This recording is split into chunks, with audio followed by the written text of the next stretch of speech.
할렐루야. 아멘. 우리 옆 사람, 앞 사람 사랑합니다. 잘 오셨습니다. 주의 이름으로 사랑합니다. 주의 이름으로 축복합니다. 잘 오셨습니다. 또 고백합니다. 당신은 보배입니다. 당신은 사랑받을 존재입니다. 하나를 빼먹었습니다. 당신은 존귀한 자입니다. 네, 맞습니다. 오늘 저와 여러분들은 언제나 예수인으로서 오늘 지체를 바라볼 수 있어야 되고, 예수인으로서 세상을 바라볼 수 있어야 되고, 예수인으로서 우리는 삶의 자리에 굳게 서야 할 줄 믿습니다. 아멘. 자, 오늘 본문은 사실은 마태복음 6장의 말씀과 같습니다.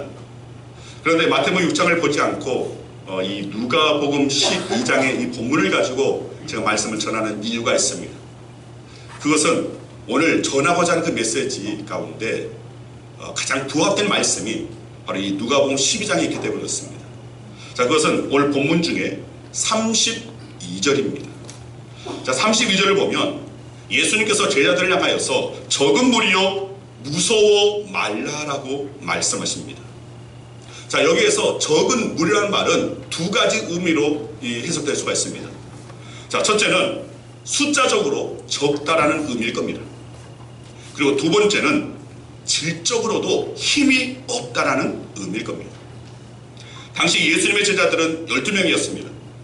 그리고 이것은 사실 적은 숫자임에 분명합니다. 그리고 이 12명의 숫자도 질적으로 보면 별 볼 일 없는 사람들이 대부분이었습니다. 자, 옆 사람을 한번 둘러보시길 바랍니다. 쓱 하고 둘러보시길 바랍니다. 별 볼 일 없는 사람들인가요? 아니면 별 볼 일 있는 사람인가요? 별 볼 일 있는 사람들이요. 네, 맞습니다. 오늘 저와 여러분들은 별 볼 일 있는 사람입니다. 아멘. 그러다 오늘 저녁에 별 뜨나 하고 별 볼 사람이라고 그렇게 하지 마시고, 네, 맞습니다. 우리는 주님의 시선으로, 하나님의 시선으로 우리는 우리의 지체를 바라볼 수 있어야 됩니다. 별 볼 일 있는 사람입니다. 아멘. 저와 여러분들은 세상의 시선과 달리 하나님의 시선 가운데서 별 볼 일 있는 사람으로 오늘 우리는 이 땅에서 존재하고 살아가는 자들입니다. 아멘. 자, 여하튼 예수님의 제자들은 당시 세상의 시선으로 볼 때 세리였던 마태 정도가 조금 배웠다라고 할 수 있는 사람이고, 나머지는 대부분 갈릴리 호수에서 당시에 고기 잡았던 어부입니다. 뭐 요즘이야 이 고기 잡는다, 어부다 하면 그래도 야, 선주구나 그렇게 보지만, 그러나 그 당시에는 아주 정말 작은 그 배를 가지고 근근히 생활을 유지하는 오늘 그런 이들이었습니다. 자, 숫자도 적은 데다가 당시 가장 하류층의 사람들로 구성된 제자들의 모임은 누가 봐도 적은 자들, 누가 봐도 볼품없는 별 볼 일 없는 사람들이라고 밖에 할 수 없습니다. 그렇다면 이렇게 적은 무리들에게 나타나는 현상이 무엇이겠습니까? 저는 일반적으로 두 가지 현상이 나타난다고 생각합니다. 하나는 두려움, 즉 무서워하는 것입니다. 적은 무리는 힘이 없기 때문에 어떤 어려움 또는 세상 사람들 어떤 이 지적하는 것, 모욕 주는 것, 또 수치를 당하지 않을까 하는 항상 많은 무리, 그리고 힘 있는 자들을 두려워할 수밖에 없었을 겁니다. 자, 그리고 또 하나의 현상은 안일하게 살아가는 것입니다. 우리는 힘이 없는 적은 무리니까 아무것도 안 해도 된다고 하는 안일함에 빠져서 내가 해봤자 못하겠어 라는 그런 푸념 섞인 오늘 그런 말을 내뱉으면서 아무것도 하지 않는 오늘 그런 경우가 발생한다는 겁니다. 자, 이것은 12명의 제자들에게도 분명히 생길 수 있는 그런 모습이었습니다. 결국 그들은 자꾸만 위축될 수밖에 없었고, 우리 같은 사람이 무슨 일을 하겠느냐고 스스로를 하찮게 여길 때도 분명히 있었을 겁니다. 그러나 예수님은 그들을 통하여 당신의 일을 하시기를 원하셨습니다.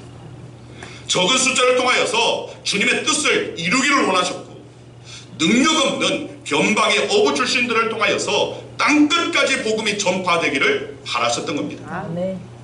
그러기 위하여 주님은 그들을 굳게 세울 필요가 있었습니다. 그래서 오늘 본문에서 주님은 적은 무리여 무서워 말라라고 말씀을 하십니다. 우리는 이 말씀을 우리를 향한, 저와 여러분을 향한 주님의 음성으로 들어야 할 겁니다. 아멘. 오늘날 그리스도의 숫자는 그렇게 많지 않습니다. 아니, 갈수록 줄어들고 있습니다. 갈수록 우리의 다음 세대들이, 교회의 다음 세대들이 점점 줄어들고 있습니다. 그리고 개척교회들이 점점 사라지고 있습니다. 게다가 그리스도인들 중에 힘있고 영향력이 있는 사람들도 물론 있겠지만 대부분이 힘없는 연약한 자들입니다. 그리고 오늘날 얼마나 많은 사람들이 기독교를 비판하고 또 욕하고 있는지 모릅니다. 위축될 수밖에 없는 그런 상황입니다. 그러나 주님께서는 오늘 적은 무리에 속하는 우리들을 통하여 하나님의 뜻을 이루어가기를 원하고 계시고, 또 그런 우리들을 향하여 적은 무리요 무서워하지 말아라, 두려워하지 말아라 라고 말씀하고 있다는 겁니다. 여러분, 적다고 주님의 일을 못하는 것이 아닙니다. 아멘. 적은 무리라고 위축될 필요도 없고, 그렇다고 아무 일도 하지 않아도 되는 그런 안일한 나태함에 빠져서도 안 될 점 있습니다. 아멘. 적은 무리요 무서워 말라. 자, 그렇다면 우리는 이 말씀에 담겨져 있는 본의를 찾아야 합니다. 무엇을 말씀하시고자 주님께서는 이 말씀을 하시나? 이것을 주님의 그 본의로 우리가 한번 해석을 한다면, 주님은 아무리 적어도 너희들을 통하여 내가 일할 것이다. 아멘. 아무리 적어도 너희들은 나의 도구가 되어야 되고 하나님의 뜻을 이루어드리는 삶을 살아야 한다라는 그런 주님의 음성으로 우리는 받을 수 있어야 할 줄 믿습니다. 아멘. 오늘 우리들을 향하여 말씀하시는 주님의 음성으로 들을 수 있어야 되고, 그 음성에 따라 우리는 순종할 수 있어야 됩니다. 자, 그렇다면 적은 무리이면서도 무서워하지 않을 비결이 있을 텐데, 그 비결이 무엇입니까? 먼저는 그 적은 무리 가운데 주님이 함께 하시면 됩니다. 아멘. 따라서 하시기 바랍니다. 주님이 함께 하시면 주님이 함께 하시면 됩니다. 됩니다. 네, 주님이 함께 하시면 안 될 것이 없습니다. 못 이룰 것이 없습니다. 주님이 나와 함께 하시면 된다. 주님이 함께 하시면 내 자녀도 잘 되고 잘 될 것이다. 주님이 함께 하시면 오늘 우리 교회는 분명히 부흥할 것이고, 오늘 군산하면 양원교회. 네, 맞습니다. 군산하면 양원교회가 이제 곳곳에서 소문날 수 있도록 역사하여 주실 것입니다. 아멘. 여러분, 우리는 주님께서 함께 하시는 길을 걸어가야 됩니다. 지금도 그렇지만 적은 무리에게 가장 두렵고 힘든 것은 의식주의 문제입니다.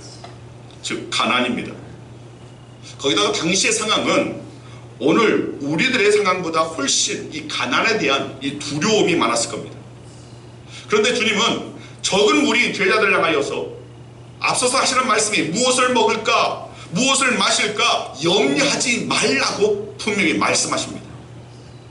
그 이유는 한마디로 내가 너희와 함께 하기 때문이다. 내가 너희의 삶을 책임질 것이기 때문이다라는 말씀입니다. 아멘.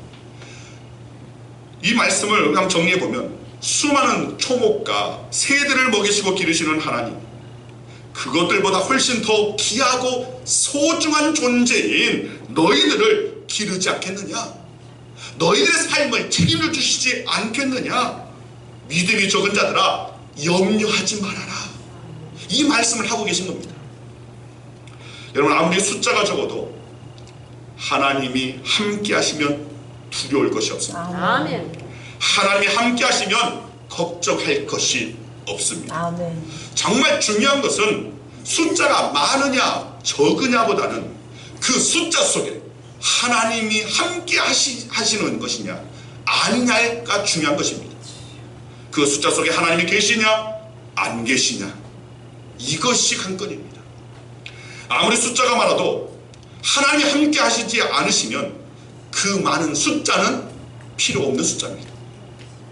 그러나 아무리 숫자가 적어도 하나님이 함께 하시면 그 적은 숫자는 큰 능력의 숫자가 되는 것이고, 오병이어의 기적을 불어일으키는 숫자가 될 수 있다는 겁니다. 아멘. 사사기 6장에 보면 하나님은 기도를 향하여 너는 미디안 족속과 싸워 이스라엘 구원하라 라고 말씀하십니다. 자, 6장 14절 말씀 같이 한번 읽겠습니다. 여호와께서 그를 향하여 이르시되 너는 가서 이 너의 힘으로 이스라엘을 미디안의 손에서 구원하라. 내가 너를 보낸 것이 아니냐 하시니라. 자, 이때 기드온이 한 말이 바로 이어진 15절 말씀입니다. 같이 읽습니다.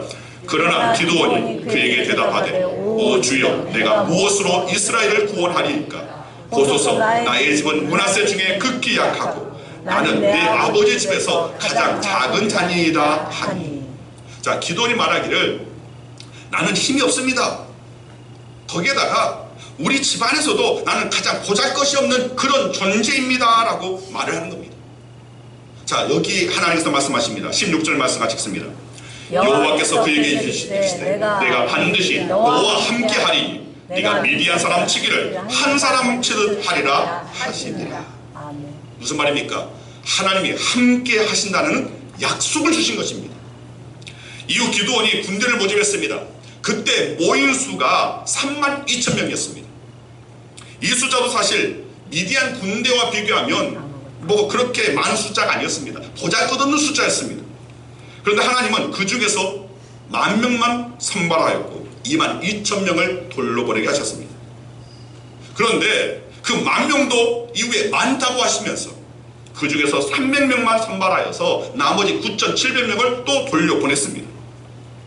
자, 그러니까 이 기드온의 그 군대는 300명에 불과했지만 그 적은 숫자가 메뚜기 떼와 같이 엄청난 미디안의 그 군대 13만 5천 명. 13만 5천 명 대 300명이라는 이게 비교 가능한 수입니까? 보잘것없는 수입니다. 그런데 그 수로 하나님이 함께 하셨던 이 300명의 기드온 군대가 하나님께서 함께 하시지 않았던 미디안 13만 5천 명을 물리칠 수 있었다는 겁니다. 아멘. 그뿐만이 아닙니다. 열왕기상 18장에 보면 하나님이 함께 하셨던 엘리야 선지자는 하나님이 함께 하지 않는 바알과 아세라 선지자 850명과 대적하여서 통쾌한 승리를 거두었습니다. 여러분, 우리가 비록 적은 무리일 수밖에 없지만 그렇다고 우리가 약한 존재는 아닙니다. 오히려 강한 존재일 수 있습니다. 오히려 능력 있는 존재일 수 있습니다. 왜냐하면 우리 가운데 하나님이 함께 하시기 때문입니다. 아멘. 제자들은 비록 적은 숫자였지만 그러나 주님이 함께 하심으로 그들은 먹고 마시는 의식주 문제를 해결할 수 있었습니다. 그리고 하나님의 뜻을 이루어 드릴 수 있었고 땅끝까지 복음을 증거하면서 하나님의 나라를 확장하는 도구로 쓰임받을 수 있었습니다. 여러분, 우리 양원교회가 적은 수, 적은 무리라고 여러분 약한 마음 갖지 마시길 바랍니다. 거기에다가 평균 연령 또한 많아서 아까 보니까 다들 이렇게 아프고 아픈 분들, 네, 나이가 들면 아플 수밖에 없습니다. 여러분, 우리 교회가 적은 수이고 또 평균 연령도 높지만 우리는 그렇기 때문에 아무것도 할 수 없다라는 생각을 아예 가져서는 안 됩니다. 아멘. 당연한 것으로 여겨서도 안 됩니다.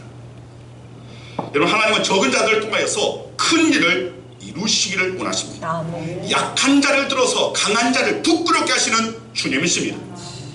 지금 교회들이, 대형 교회들이 얼마나 많은지 모릅니다. 저도 예전에 대형 교회에서 서울에서도 대전에서도 또 그 교회를 섬기면서 여러 전국의 대형 교회에 여러 번 방문하고 또 그 목사들과 만나고 또 거기에 실무자들, 오늘 그들과 함께 접촉을 하고 이야기를 나눈 적이 많이 있습니다. 그런데 갈수록 지금 현재의 모습 가운데 대형 교회가 과연 이 나라를 올곧게 이끌고 있는가? 여러분, 우리는 작은 무리입니다. 그리고 우리는 정말 연령대도 그렇게 많지 않습니다.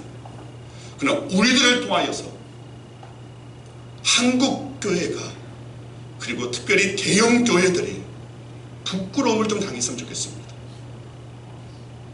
부끄러움을 줄 수 있었으면 좋겠습니다.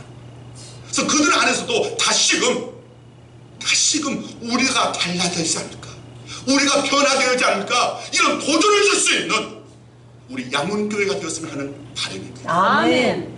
때때로 올간 목회라는 어떤 제가 이 신학 잡지를 이렇게 보면서 거기 보면 여러 교회들을 소개합니다. 작은 교회들을 소개합니다. 또 특색 있는 교회들을 소개합니다. 지방의 그 작은 교회에 정말 연령대가 많고 아이들도 잘 모이지 않고, 그런데 그 가운데서 이렇게 정말 똘똘 뭉쳐서 하나 되어서 주의 역사를 보았노라고 하는 그런 간증 섞인 글들을 보았을 때, 아, 이 교회가 할 수 있다면 군산에 우리라고 못할 건 있을까 하는 마음이 듭니다. 그리고 우리가 바로 정말 그런 역사를 보여서 정말 한국교회가 다시금 새롭게 되어지는 역사가 일어났으면 하는 그런 바람입니다.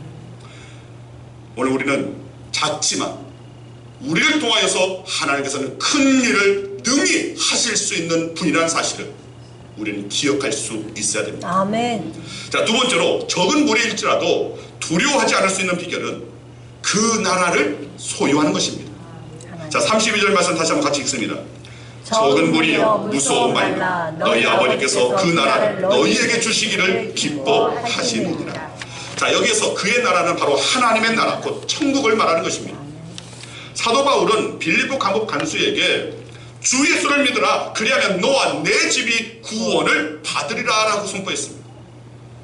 주 예수를 믿어 너와 내 집이 구원을 받아서 누리는 영원한 나라가 바로 하나님의 나라이고 천국입니다. 여러분, 하나님의 나라는 저와 여러분들이 가야 할, 모든 신앙인들이 가야 할 최종적인 목적지입니다. 아멘. 이런 노아 그와 그의 가족들은 120년 후에 있을 하나님의 심판에서 자신들을 구원할 방주를 바라보았기 때문에 그 기간 동안 어떤 조롱, 비웃음도 두려워하지 않았습니다. 꿋꿋하게 믿음으로 방주를 지을 수 있었습니다. 또 사도 요한은 어떻습니까? 하나님의 나라를 바라보고 자신의 모든 삶의 고통, 외로움, 핍박을 이기면서 죽기까지 복음을 증거하는 삶을 살아냈습니다. 아멘. 여러분, 오늘 우리가 삶 가운데서 두려워하는 이유가 무엇입니까? 적은 무리이기 때문이 아닙니다. 믿는다고 하면서도 영원한 하나님의 나라를 바라보지 못하고 이 세상의 영광만 바라보기 때문입니다. 죽음이 마지막으로만 알고 죽음 뒤에 영원한 나라가 존재하는 것은 확고한 믿음이 없기 때문에 죽음에 대해서 두려워하는 겁니다. 여러분, 아무리 적은 무리라 하더라도 영원한 하나님의 나라 천국을 확신하고 그 나라를 바라보며 내가 생명 있는 동안에 내가 주님 앞에 서리라, 내 생명 있는 동안에 주의 일을 감당하리라 라고 강하고 담대하게 살아갈 수 있는 저와 여러분들이 되기를 소망합니다. 아멘. 여러분, 그리스도인들은 예수님의 말씀처럼 하나님의 나라가 우리에게 약속된 것을 믿고 그 나라 때문에, 그 나라를 위하여, 그 나라를 향하여 적은 무리로 살면서도 세상 가운데 내세울 곳이 없는 삶이라 할지라도 결코 무서워하지 않는 삶을 살아가는 자들이 진정한 그리스도인이요 예수인이라고 할 수 있습니다. 다시 말씀드리면 이 세상의 전부라고 생각하지 않는 사람들이 그리스도인입니다. 이 세상의 전부라고 생각하지 않고 오히려 이 세상보다는 저 세상, 흔히 세상에서는 저 세상 하면 저승으로 생각하는데 우리 그리스도인들이 말하는 저 세상은 하나님의 나라입니다. 아멘. 하나님의 나라에 들어가는 것이 더 소중하고 귀하다는 것을 깨닫고 그 나라를 바라보면서 그 나라에 대한 소망을 가지고 사는 자들이 진정한 그리스도인이라고 말할 수 있다는 거죠. 아멘. 어떤 사람이 나이에 대해서 이런 글을 썼습니다. 제가 쓴 것이 아닙니다. 오해하지 마시기 바랍니다. 1세는 누구나 비슷하게 생긴 나이고, 5세는 유치원 선생님을 신봉하는 나이고, 19세는 어떤 영화도 볼 수 있는 나이라고 한다. 이 성인 영화도 볼 수 있다는 겁니다. 그리고 쭉 나아가 44세는 약속터의 약수물도 믿지 않는 나이라고 한다. 불신이 그만큼 자랐다는 뜻이기도 하고 건강에 대해 심각한 고민을 하는 나이라고 할 수 있다. 53세가 되면 누구고 터프가이라고 말해주지 않는 나이다. 이 정도 되면 거의 늙었다고 보아야 한다. 아무리 멋을 부려봐야 늙은 것이 표시가 나는 나이다. 65세가 되면 긴 편지는 꼭 2번쯤 읽어야 이해가 되는 나이. 배운 자나 못 배운 자나 똑같은 나이가 된다. 그러니까 40대가 되면 건강을 염려해야 하고, 50대가 되면 나이를 먹을 만큼 먹었다고 봐야 하고, 60대가 되면 배운 학문이 별 소용이 없는 시절이 된다는 것이다. 자, 그런데 우리 양훈교회는 60대 이상이 대다수입니다. 그렇기 때문에 더더욱 우리는 영원한 하나님의 나라를 바라볼 수 있어야 되고 소망할 수 있는 자들이 되어야 한다는 겁니다. 아멘. 그 나라에 올인하는 삶을 살아야 한다는 겁니다. 여러분, 우리의 목표를 영원한 하나님의 나라로 설정하고 그 나라를 바라보며 어떤 상황, 어떤 환경 속에서도 두려움하지 않고 강하고 담대함으로 믿음으로 살아가는 저와 여러분이 되어야 할 줄 믿습니다. 아멘. 여러분, 제자들은 적은 무리였습니다. 그러나 그들에게는 능력의 주님께서 함께 하셨습니다. 그리고 그 주님께서는 영원한 하나님의 나라를 그들에게 주셨습니다. 이제 그들이 해야 할 일은 무엇입니까? 적극적으로 주님의 일을 감당해야 하는 겁니다. 아멘. 그것이 33절의 말씀입니다. 너희 소유를 팔아 구제하여 낡아지지 아니하는 배낭을 만들라. 하나님의 존재를 믿지 못하고 영원한 하나님의 나라를 믿지 못하는 자들은 무엇을 믿습니까? 돈을 믿습니다. 세상 권력을 믿습니다. 세상 명예를 믿습니다. 그래서 돈 모으는 일에 힘쓸 수밖에 없고 그 돈을 자기를 위하여 쌓아둘 수밖에 없습니다. 오늘 본문학 13절에서 21절에 어떤 내용이 나오냐면 어리석은 부자의 내용이 나옵니다. 바로 그런 유형의 사람이 바로 이 어리석은 부자라는 겁니다. 이 사람은 농사를 잘 짓고 풍성한 소출을 얻고 난 후에 곡간을 더 크게 짓고 모든 물건과 모든 곡식을 그곳에 쌓아두고 앞으로 평안히 먹고 쉬자라고 마시자라고 생각했습니다.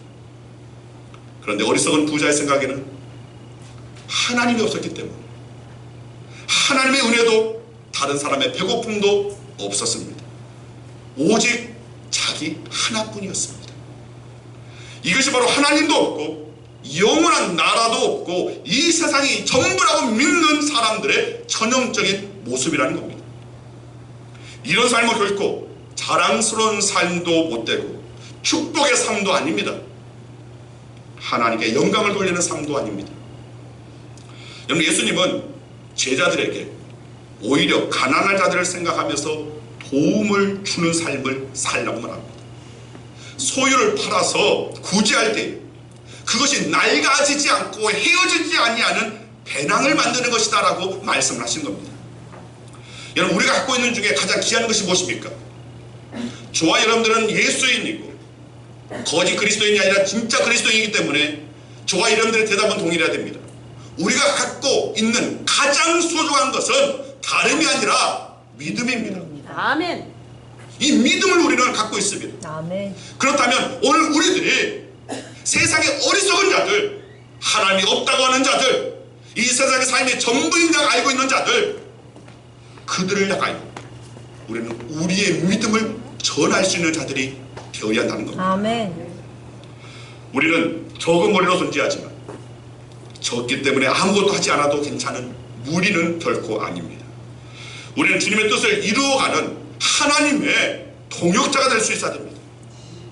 하나님의 일을 감당하는 자들이 될 수 있어야 한다는 겁니다. 아멘. 주님은 우리와 늘 함께 하시고 우리 가운데 역사하시는 분이십니다. 영원한 하나님의 나라가 우리에게 이미 주어졌습니다. 저와 여러분들에게는 이미 하나님의 나라가 임하였습니다. 그 나라를 가슴에 품고 이제 그 나라의 그 실체를 향하여서 나아가는 자들이 바로 저와 여러분들입니다. 아멘. 그렇다면 무엇이 두렵고 무엇이 걱정됩니까?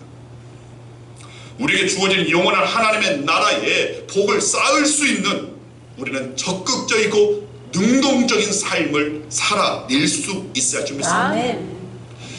미국 폴루신학교에서 신학 석사학위를 받고 장로교에서 목사 안수를 받았고, 그리고 이후에 미국 크리스처너티 투데이 이 신학 잡지입니다.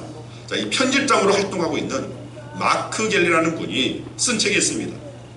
그 책의 제목이 터프가이 예수입니다. 터프가이 예수. 무언가 좀 생소하지 않습니까? 우리가 생각할 때 예수님은 온유하고 자비롭고 사랑이 많은 그런 예수님을 우리가 생각하는데, 그런데 이 마크 갤리라는 분은 이 복음서를 통하여서 전혀 우리가 보지 못하고 있는 부분을 바라보는 겁니다.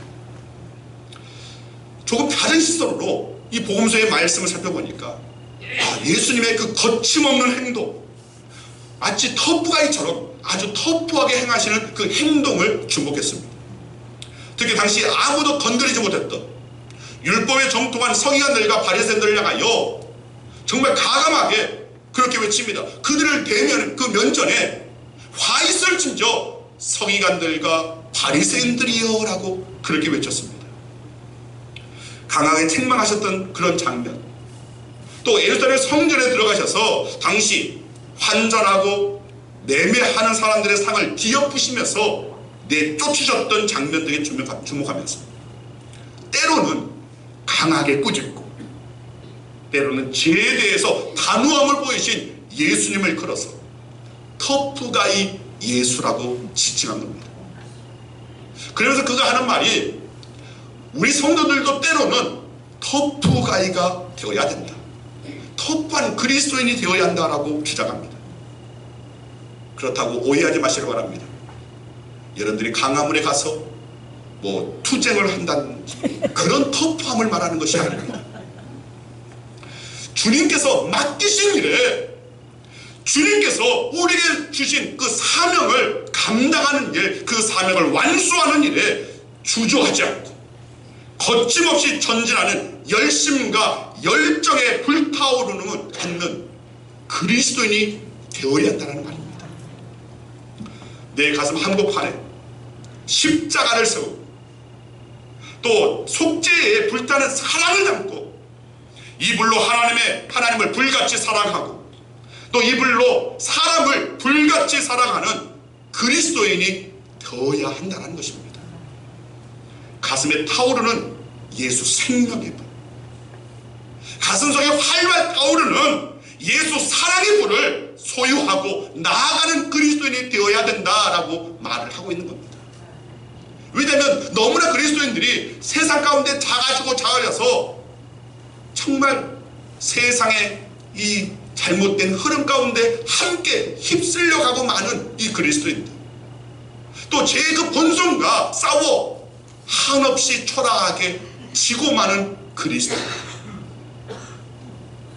오늘 우리는 이제는 내 안에 죄의 본성과 싸울 수 있는 이 터프함이 우리 안에 살아있었다는 겁니다. 아멘. 그 터프함은 다르게 이루어진 것이 아닙니다. 성령의 불이 내 안에 임하여서 활활 타오르는 내 안에 그 십자가의 그 불이 붙고 내 안에 생명의 불이 붙고 내 안에 정말 복음에 대한 열정의 그 불이 붙어서 하나님의 영광에 쓰임받는 일꾼 되는 것. 이것이 바로 터프가이 예수를 닮아가는 그리스도인들이 되어야 한다는 이 마크 갤리의 이 주장이 어떤 면에서 봤을 때 우리가 정말 그리하지 않을까. 너무나 우리가 정말 세상과 타협해버리고 죄와 타협해버리고 질질 사단의 그 게임에 질게 끌려다니고 있는 우리의 모습들, 능력을 사라져버리고 능력 행함이 언제부터인가 소멸되어져 버린 우리 그리스도인들, 우리가 다시금 불타는 그리스도인이 되어야 할 줄 믿습니다. 아멘. 다시금 정말 하나님의 영광을 위하여 적극적으로 능동적으로 정말 우리가 열심과 열정을 불달리울 수 있는 우리 저와 여러분들 되어야 할 줄 믿습니다. 여러분, 우리 양원교회는 적은 무리, 작은 교회라고 손 놓는 공동체가 되어서는 안 됩니다. 작지만 강력한 예수 이름으로서 우리는 저와 여러분들은 서야 할 줄 믿습니다. 아멘. 그럴 때에 주님께서 우리와 함께하여 주시고 우리를 지켜주시고 우리를 통하여서 주님의 손에 들린 오병이어와 같이 우리를 통하여 하나님의 나라가 보여지고, 우리를 통하여 여전히 주님은 살아계시고 역사하시는 분임을 온전히 드러날 수 있는, 주님의 손에 들린 작지만 보잘것없지만 정말 오병이어로 쓰임받는 저와 여러분 되기를, 그래서 하나님의 기쁨이 되고 하나님의 나라의 확장의 도구로 쓰임받는 우리 양훈교회가 되고 우리 성도님 되기를 간절히 주의 이름으로 축원드립니다. 아멘.